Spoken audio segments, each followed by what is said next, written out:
సంగారెడ్డి జిల్లా పటాన్చెరు ఎమ్మెల్యే గూడెం మహిపాల్ రెడ్డి సోదరుడు బీఆర్ఎస్ నేత గూడెం మధుసూదన్ రెడ్డిని పోలీసులు అరెస్ట్ చేశారు.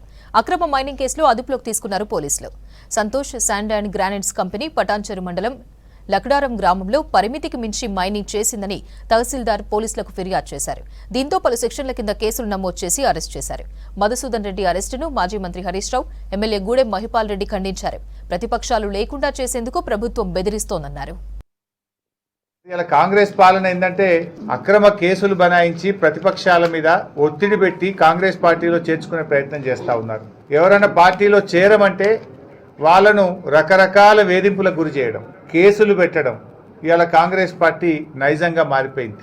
ఇవాళ మా పటాన్చెరు శాసనసభ్యులు మహిపాల్ రెడ్డి గారి సోదరుడి ఇంటికి ఉదయం 3 గంటలకు 100 మంది పోలీసులు వెళ్ళి ఆయన అరెస్ట్ చేసే ప్రయత్నం చేసినారు. ఆయన ఏమన్నా బందిపోటా, టెర్రరిస్టా, రేపిస్టా? ఎందుకు 3 గంటల రాత్రి పోయి ఆయనను వందలాది మంది పోలీసులు పోయి అరెస్ట్ చేయాల్సిన అవసరం వచ్చింది? అంటే ఇది ఏంది? మీరు భయభ్రాంతులకు గురి చేసే ప్రయత్నం చేయడం. అసలు ఆ కేసు ఏంది? Civil matter. అవసరమైతే దాంట్లో నోటీస్ ఇవ్వాలి. యాక్చువల్గా 41 PRC కింద నోటీస్ ఇవ్వాలి.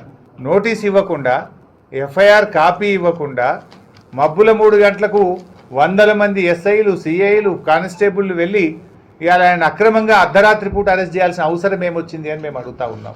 ఇలా అరెస్ట్ చేసేటప్పుడు కొన్ని విధానాలు ఉంటాయి కదా. నోటీస్ ఇవ్వాలన్నా వద్దా? ఎఫ్ఐఆర్ కాపీ ఇవ్వాలన్నా వద్దా?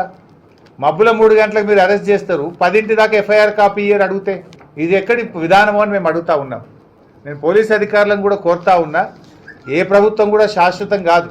దయచేసి పద్ధతులు మర్చిపోకండి, మితిమీరి ప్రవర్తించొద్దు అని చెప్పి కూడా నేను పోలీస్ అధికారులను కోరుతా ఉన్నా. Santosh sand and granite supply లక్డారంలో 2011-12లో స్వర్గీయులు వైఎస్ రాజశేఖర రెడ్డి గారు ఉన్నప్పుడు అది అలాట్మెంట్ చేయడం జరిగింది. కోరి 2027 వరకు కోరి మనకు పర్మిషన్ ఉన్నది. ఈ కోరిని మేము చాలా రోజులు వేరే వాళ్ళకి లీజ్ ఇచ్చినాం. గత 4 సంవత్సరాల సంధి మేము సొంతంగా పెట్టుకుని నడపడం జరుగుతూ ఉన్నది. మా బాబు, మా తమ్ముడు చూస్తూ ఉంటారు. దాన్ని ఈ రోజు కాంగ్రెస్ ప్రభుత్వం వచ్చిన తర్వాత 3 నెలలు కాలేదు, ఇంకా 3 నెలలు నిండక ముందే ప్రతి ఒక్కరి మీద హరాస్మెంట్ చేయడము, ఇది సామాన్యుడు బతికే విధానము అందరూ ఆలోచన చేయాలి ఒకసారి. ఎందుకు చెప్తున్నానంటే రాష్ట్రంలో కాకుండా దేశం అంతా పెద్ద పెద్ద మైనింగ్ కోరీలు ఉన్నాయి. మేము తప్పు చేసినట్టుగా ప్రూఫ్ అయితే పెనాల్టీ వేయండి, నోటీస్ వేయండి, ఎక్స్ట్రా క్రషింగ్ చేస్తే. అది రూల్స్ అండ్ రెగ్యులేషన్. దాన్ని మీరు అనవసరమైనటువంటి కేసులు పెట్టి రాత్రి 3 గంటలకు ఒక మర్డరిస్టు, ఒక దొంగను అరెస్ట్ చేయడానికి 100 మంది పోలీసులు, సిఐలు వచ్చి ఇంటి మీద అటాక్ చేయడం జరిగింది శాంతినగర్. ఇదంతా టీఆర్ఎస్ ఎమ్మెల్యేల మీద జరుగుతున్న హరాస్మెంట్. ఈ హరాస్మెంట్ అనేది తగదు. కాంగ్రెస్ ప్రభుత్వంలో ఉన్న అధికారులు గాని, అధికార యంత్రాంగం గాని, ఎమ్మెల్యేలు గాని, మంత్రులు గాని ప్రతి ఒక్కరూ దీన్ని మార్చుకోవాలి. పద్ధతి ప్రకారము తప్పు చేసిన వారిని శిక్షించవలసిందిగా మనవి చేస్తా ఉన్నాం. 10 సంవత్సరాలు టీఆర్ఎస్ ప్రభుత్వం ఉంది. ఏ ఒక్కరి మీద గిట మేము ఒక తెల్లకాయ మీద కంప్లైంట్ ఇవ్వలేము. ఈ రోజు కాంగ్రెస్ ప్రభుత్వము ప్రతి ఒక్కరిని వేధిస్తూ ఎక్కడ వీళ్ళని క్రష్ చేసి పార్టీలోకి తీసుకోవాలి, ఒక సిస్టమ్ అనేది పెట్టుకొని ఈ అరాచకాలు మొదలు పెడతా ఉన్నారు. కాబట్టి దయచేసి చెప్తా ఉన్నాం, మీ బెదిరింపులకు భయపడేది లేదు, మీ హరాస్మెంట్లకు భయపడేది లేదు.